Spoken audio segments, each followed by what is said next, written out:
I was thinking about this today, reflecting on my past, my personal past, my experiences of life, reflecting on how often in the past I was choosing to create chaos in my life.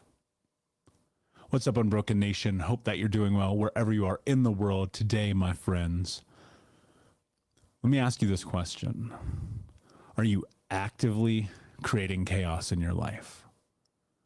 And what I mean by that is I want you to think about your behaviors, your patterns, and also the things that you find that you're susceptible to, the things that you typically will leverage when in an environment that's unsettling, when you are putting yourself in a position of doing old behaviors.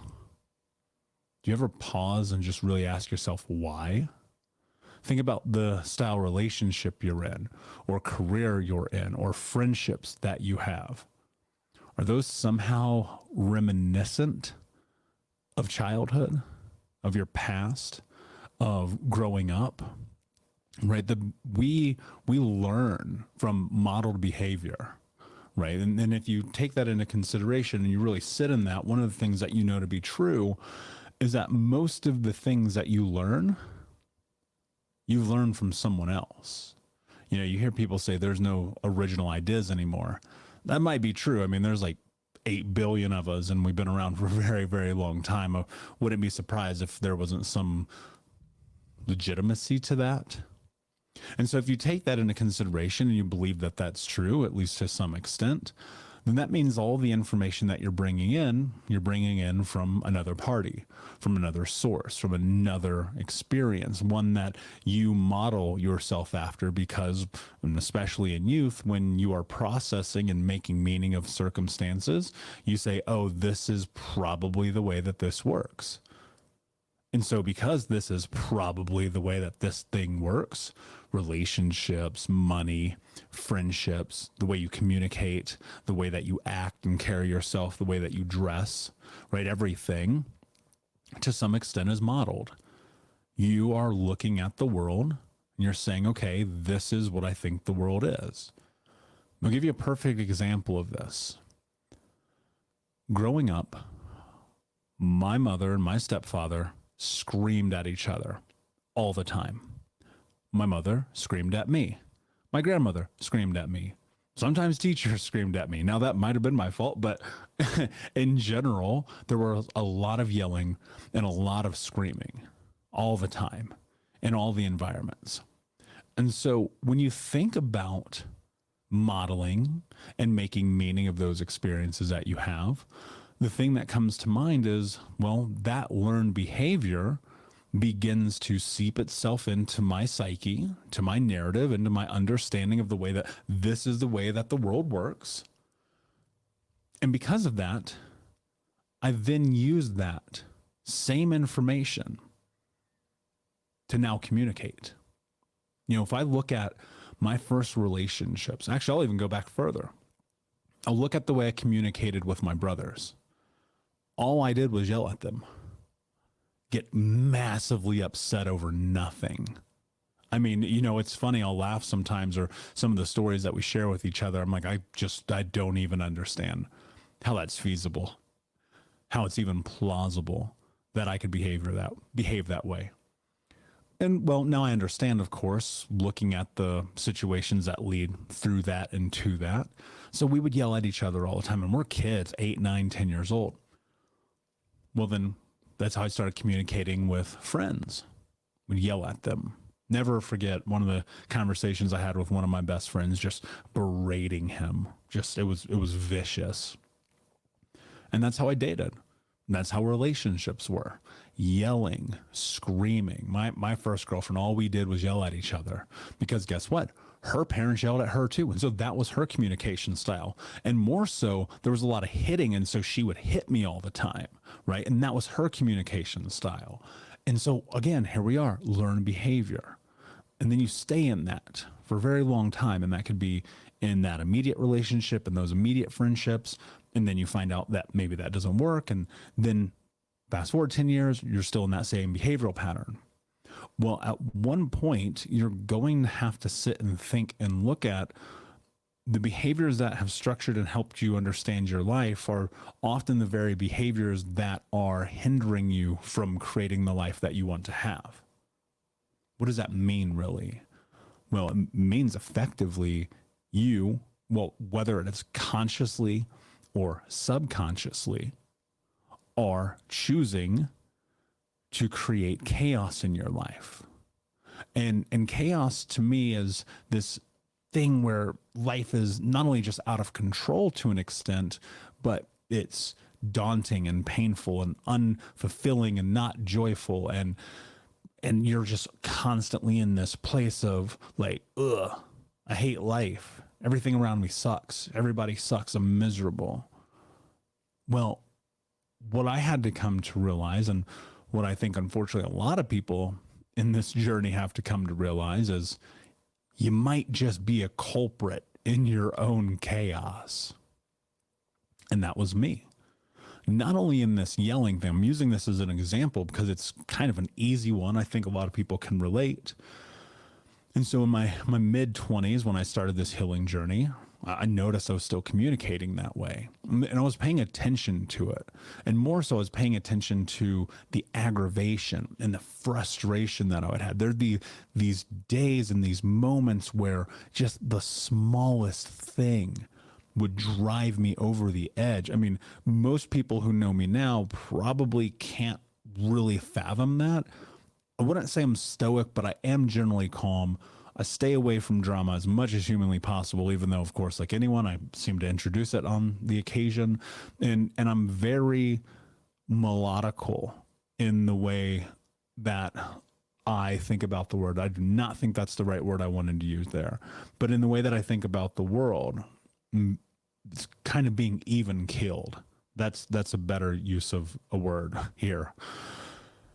And because of that, I'm able to navigate the world without introducing chaos that is detrimental. Because I think there can kind of be like this good chaos where you're moving towards a lot of different things at once and you're trying different things and you're pushing yourself and you're learning. Like, I think that's a very different chaos than like a detrimental chaos that's destroying your life. And so when I'm in this turning point and I'm sitting and I'm realizing for the first time, wait a second. So what is actually happening in my life, yelling, screaming, getting frustrated at nothing, fighting, being in debt, being overweight, drinking myself to sleep, smoking 2 packs a day, lying to people, getting fired from jobs, what else? Ruining friendships, getting cars repossessed, being massively in debt, stealing things, you name it. I mean, I can keep going if you want to know all the terrible things about the existence of my 20s. And as I sat one day reflecting on these, I could not help but think, like, this was my fault. I'm the one who put myself here. And this became really interesting because I started thinking about it more. And even when I was still doing a lot of these things, I still was thinking about like, wait a second, I think I'm doing this. It was maybe in that like pre-contemplation phase. You know what I mean? Where you're just kind of like, I think this doesn't make sense. I think this is wrong, right? You're still not, it's not solidified. It hasn't really come to pass that you've made meaning of it in a practical way that's going to impact your life for the better. You're not there yet. That's kind of where I was sitting and trying to look at these behaviors and be like, why do I keep doing this? You know, I wrote in the first book, it was like standing inside of a house that was on fire and I was the one holding the matches, because that's very much what it was. And so one day I was thinking about the introduction of chaos. I was thinking about creating pain and suffering in my life by my own choices, by my own devices, by my own lack of will. I mean, I really had no will to do anything in my life for a very long time. It was like, what the fuck is the point? I don't have any confidence. Nobody believes in me. Nobody cares. My parents abandoned me. My mom was a drug addict who cut my finger off. My stepdad beat the crap out of me. I was homeless as a kid. And it was just like, I'm looking at all these things and I was like, fuck it. What is the point of any of this? This is so, why? Right? I think a lot of people listening, maybe even you, have had that experience. We're just like, why? And then you kind of sit in the chaos and you're like, well, this feels comfortable. It reminds me of home, right? That's a real fucked up truth where you're like, destroying myself reminds me of home. Putting myself in mental, emotional, physical, spiritual pain reminds me of home, right? And as I sat in that and I came to that realization, and I was noticing, and I was in this pre-contemplation, I started thinking about like, what if I just didn't do the thing that I was already doing? What if I wasn't the arbiter of the chaos and the pain and the suffering of my life? What if maybe I could just sit with it, acknowledge it, look at it, say, yes, I've made these mistakes, instead of destroying myself over it, which so many of us do? What if I just paused and I looked and I went, all right, so I did that. What does that mean? Right? You know, here's what I heard this interesting quote. I was watching that show Billions. And there's a line in it where I'll butcher it because it's vague, but basically what they said was, you know, men aren't good all the time, even though they happen to be great men. That was kind of the throw of it. And I was thinking about that and I was like, you know, I'm not good all the time. And a lot of the reason I'm not is because of the decisions that I'm making and the things that I'm introducing into my own life. But I feel like I can be great. I just don't know how to do it yet because this feels like home, to be destructive, to be self-deprecating in this drastically painful way, to hurt people, to hurt myself, to do all the things that felt like the comfort. I was introducing it. And there's a reconciliation in that I think most people miss out on, that they neglect to really pay attention to. You're going to have to give yourself a little bit of freedom to acknowledge, like, you've done some fucked up shit. Maybe you're acting just like your dad or your mom was, and that's comfortable. Maybe you're in debt because you saw your family in debt and that felt comfortable.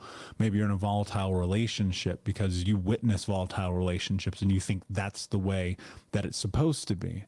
But inside of you, there's something that says, wait, I don't necessarily believe that to be true. Well, that's that space of pre-contemplation. And I think that's a really powerful space to be in, because when you sit in that space and you ask yourself, is this what I want? Is this what I want? Do I want this life of pain, of suffering, of hurt, of debt, of loss, of anger, of frustration, of sorrow, of guilt, of judgment? Is that really what I want? And there's a lot of people who will hear this right now. And again, you may be one of them, because I certainly as fuck was. And I'll be like, you don't get it. You don't understand what I've been through. I don't. We're not the same person. You don't understand what I've been through. I've never met anyone else whose mom cut their finger off. Never met another kid who was homeless like me and my brothers were. Never met another kid, you know, who went through a lot of this. And I'm not saying those people don't exist. In passing, I've met people who've had some pretty tragic fucking things happen. So I don't know your story. And I won't compare, because it doesn't matter. Your story has nothing to do with me. My story has nothing to do with you. What we can do is inspire each other. We can help lead each other, but we can't really ever compare, because it's always going to be different. And that's just how it is.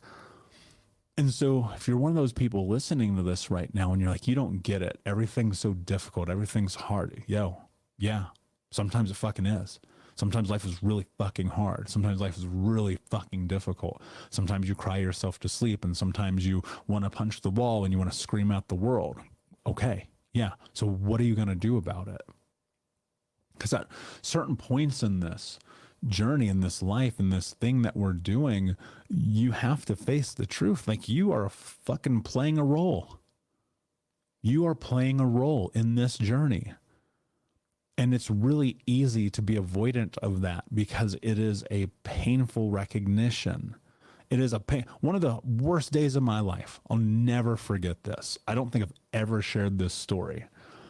When I was like 25, I went to lunch with my ex-girlfriend, and across from us was sitting the man that she was having an affair with. I guess I don't know if you have to be married to have an affair, but she was cheating with me on me with him.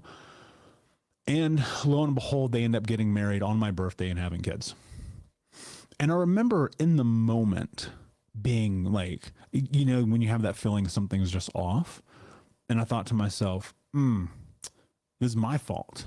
I did this because of the way that I was. And then I remember another conversation with one of my brothers who said, don't talk to me. You're not my brother. You're just a stranger. I'll never forget it. I was in the gym. I just kind of started getting into this shit. I was like 27 years old, and I'd called him and we were on the phone, and he was like, we're not brothers. You're just a guy I know. And I was fucking devastated by that. And I sat with that and I was like, yep, I did this. My decisions brought me to this place. And I remember when my car got repoed. I mean, I had this gorgeous red Cadillac and I could not afford it because I was wasting all my money on going to bars and drinking and cigarettes and fast food and was not taking care of myself. And, you know, I'd seen my mom's car get repoed, saw my grandma's car get repoed. Yeah, it's normal, right? And as they drove away with it, because I couldn't pay the bills and the collectors kept calling, and one of them like called my sister, I was like, I fucking did this. This is my fault. And then when I got sick, when I was like 29, I got this bacterial infection because I was drinking all the fucking time. Went to the doctor. Doctor was like, your liver enzymes are fucked up. Doctor didn't say that. I would love to find a doctor that talked like that, actually. And so that the doctor tells me that, and I'm sitting there, and in real time, I'm like, oh, cool. I'm going to die by the time I'm 30. Great. This is my fault. So why am I telling you all these things right now? It's not because I want you to feel sorry for me, because trust me, I don't feel sorry for me. I look at this and I go, cool, lesson learned, iteration, real-time growth through the decisions, choices, understandings that we make. And because of that, here I am. And the reason that I'm telling you this is because I want you to sit and ask yourself this question. Are you the one creating chaos in your life? Is the reason why your life is fucking upside down right now because of the lack of decisions that you are making to change that? And it's a hard truth, my friends. It is a hard truth because it's a baseball bat to the fucking face. And it is a wake-up call for so many people. And that was my experience.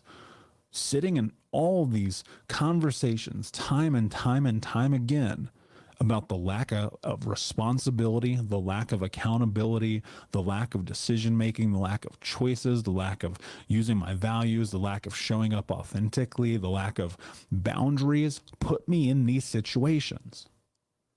This is the thing I always want people to understand. Like, as it's not a beatdown. This isn't an accusation. This isn't like a witch hunt. This isn't a trial. This is simply an acknowledgement. Can you acknowledge the truth of your reality? Can you acknowledge the truth of the decisions that you've made in your life that have led you to where you are right now? It doesn't mean beating yourself up, right? I'll be the first one to admit, yeah, I fucking totally beat myself up over a lot of those things. And to some extent, I felt like I needed to because I knew better, right? It was like, if you're consciously aware and you're self-sabotaging, which I was, and you've heard me say this before, if you are aware and you know that you're self-sabotaging, you're making decisions, right? And so, yeah, was there a little bit of kicking myself in my ass? Yeah, but I had to, because there wasn't anybody else around to do it. My therapist sure as fuck wasn't doing it. And I hadn't yet gotten a coach, so I didn't have them to be, you know, an anchor in this journey. And so I had to light a fire for myself.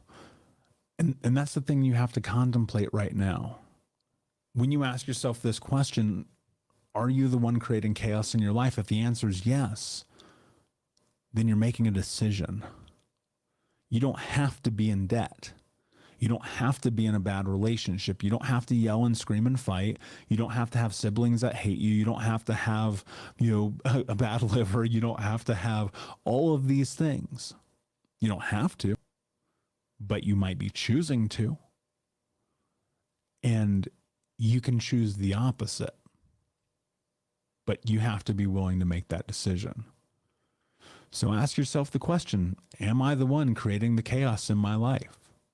Right? I look at my life now, there's no chaos. I don't yell at people. I don't scream. I have a better relationship with my siblings. My liver seems to be doing a good job, right? I just got done running a marathon. I'm in the process of another really in-depth physical activity right now. I've built better relationships, better friendships. Have I had my fall downs? Have I fucked up? Have I hurt people? Have I broken bonds and trust and honesty and relationships and hearts? Yeah, I have.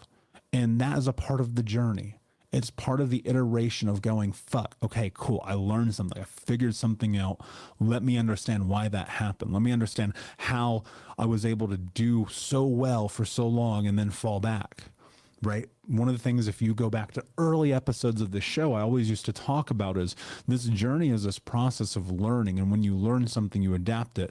And then when you adapt it, the space and gap in time between reverting to old behavior patterns grows.